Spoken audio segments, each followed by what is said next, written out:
Baik, selamat pagi Pak. Perkenalkan, nama saya Vincenzius Hanitiluma, NIM 17030303066, Prodi Sosiologi kelas B reguler pagi. Baik, pada video kali ini saya akan membahas penjelasan saya terkait ujian sosiologi terapan dengan judul ROCP, yakni alat ukur terkait kapitalisme dan monetisasi virus corona. Baik, langsung saja. Yang pertama tentang ROCP.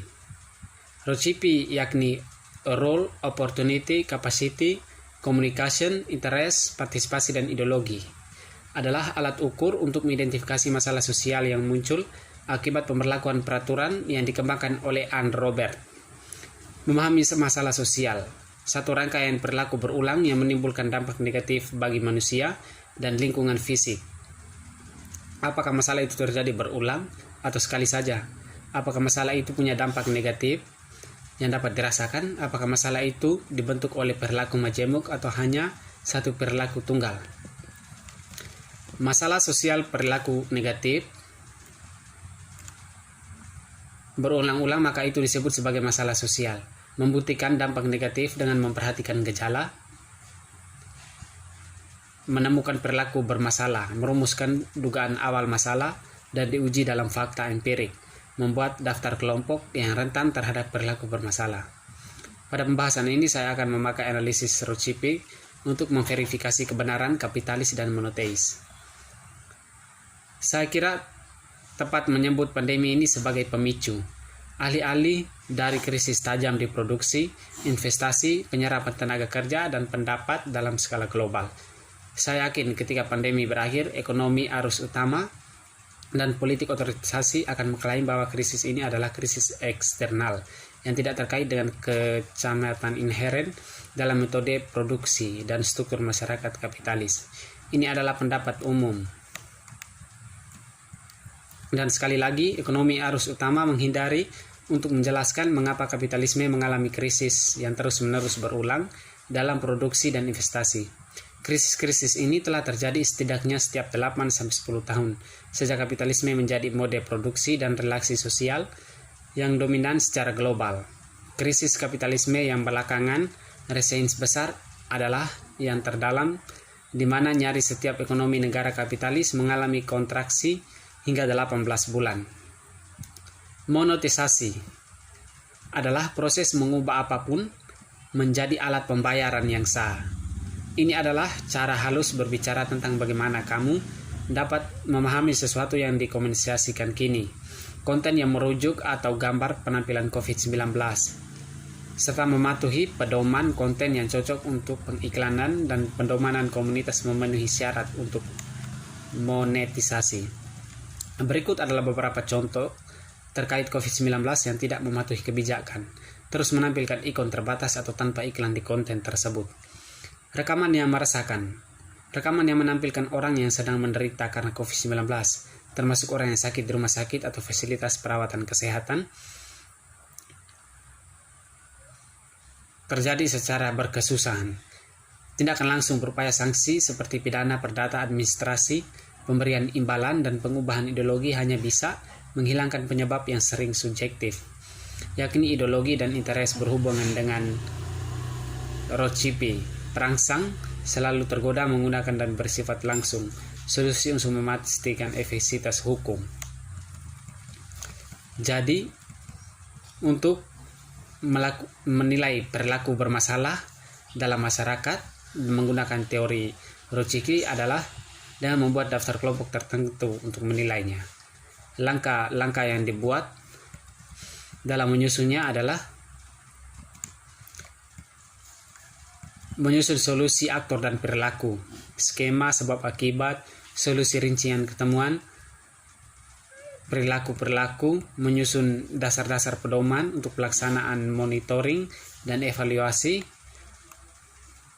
yang akan terjadi.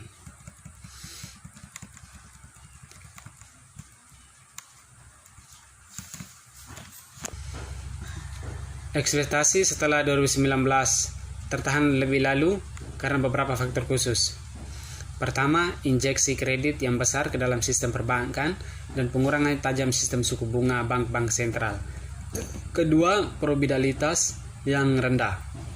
Perusahaan-perusahaan yang tidak menginginkan investasi dan teknologi baru, melainkan berusaha menyimpan dan memperluas tenaganya sebagai buruh murah dengan gig ekonomi, kontrak kerja tanpa batas waktu, dan pekerjaan temporer, dan waktu ini semua menentukan upah, namun berdampak pada profilitas yang tidak mengalami kesejahteraan. Ketiga, peminjaman bunga murah atau modal dialihkan untuk meningkatkan harga saham. Perusahaan-perusahaan besar seperti Amazon atau Apple yang membuat cadangan kasnya dan menerbitkan utang untuk membeli kembali saham mereka sendiri, hingga mengarah pada bom pasar, saham, dan obligasi. Belum pernah terjadi perbedaan setebal itu sebelumnya antara dunia fantasi, pasar, dan lain-lain. Profit korporasi global mengalami stagflasi, investasi profitasi mengalami kontradiksi. Perdagangan internasional jatuh, demikian ekonomi dan sebenarnya menjadi runtuh dan berkurang pada era COVID-19. Inilah masalah kapitalisme yang terjadi, yang membuat negara dan berbagai belahan perekonomian di dunia mengalami penurunan, sehingga terjadi kasus kesenjangan dan kontroversi antar masyarakat dalam pemerintahan, urusan pemerintahan, otoritas antar pemerintah dan masyarakat. Beberapa orang menyalahkan virus sebagai penyebab krisis, alih-alih menyalahkan sistem dan berjanji bahwa setelah pandemi berakhir, kita akan melihat pemulihan ekonomi. Beberapa orang berpendapat bahwa seperti peristiwa angsa hitam atau UNCLOS, meminjam kalimat terkenal dari Donald Roosevelt, yang disadari ternyata ada juga orang-orang tertentu yang mengkambing hitamkan dan membuat COVID-19 lalu menyebarkannya kepada masyarakat dengan tujuan kapitalisme.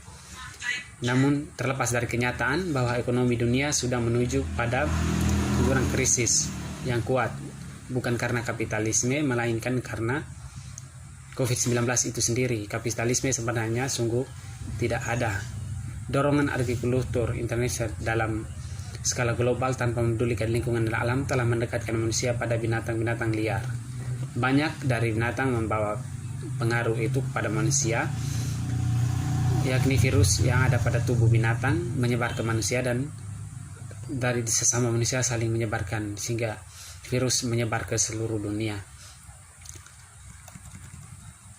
Pihak otoritas berharap pemulihan perekonomian akibat kasus ini dengan cepat dengan menangani pembuatan vaksin dan berhasil menyeimbangkan keadaan masyarakat dan serta perekonomiannya. Monetisasi rekaman-rekaman yang dibuat dalam bentuk iklan terkait virus corona pada era ini harus mengikuti pola dan aturan pemerintahan yang ada jika diunggah dalam Facebook ataupun YouTube, karena kalau tidak dapat mempengaruhi, menakutkan masyarakat. Misalnya virus gambaran dan video yang dibuat di rumah sakit yang ternyata padahal itu adalah bukan virus melainkan orang yang sakit demam biasa, namun dibuat dalam bentuk video dan disebarkan kepada YouTube dan masyarakat sekitar sehingga menakuti masyarakat yang ada. Hal itu akan merugikan masyarakat itu sendiri. Yang berikut adalah pasien yang dinyatakan COVID-19 namun sebenarnya bukan. Orang yang sakit di rumah sakit atau fasilitas perawatan kesehatan. Informasi medis yang salah, konten yang memberikan informasi yang salah mengenai masalah kesehatan terkait COVID-19. Hal ini mengacu konten yang mendorong tes atau pemeriksaan non-medis untuk COVID-19 atau klaim palsu tidak berdasarkan mengenai penyebab virus tersebut, mempromosikan proses pengobatan atau penyembuhan yang berbahaya, menjelaskan asal penyebaran COVID-19 yang bertentangan dengan konsensus ilmiah. Contohnya, virus tersebut diciptakan oleh satu atau beberapa pemerintah senjata sebagai senjata biologis. Baru kejadian terbaru terjadi di Makassar dan di Surabaya serta Jogja, yang pasien yang kena penyakit lambung dimasukkan ke rumah sakit, pasien yang batuk biasa, tapi setelah bertemu dengan rumah sakit dinyatakan positif COVID-19, yang ternyata adalah bukan. Bupati Jogja, dan wali kota Surabaya menuntut rumah sakit akibat penyalahgunaan tes rapi terhadap masyarakat yang bukan virus corona dinyatakan virus corona, sehingga itu disidangkan dan dibuat dalam peraturan.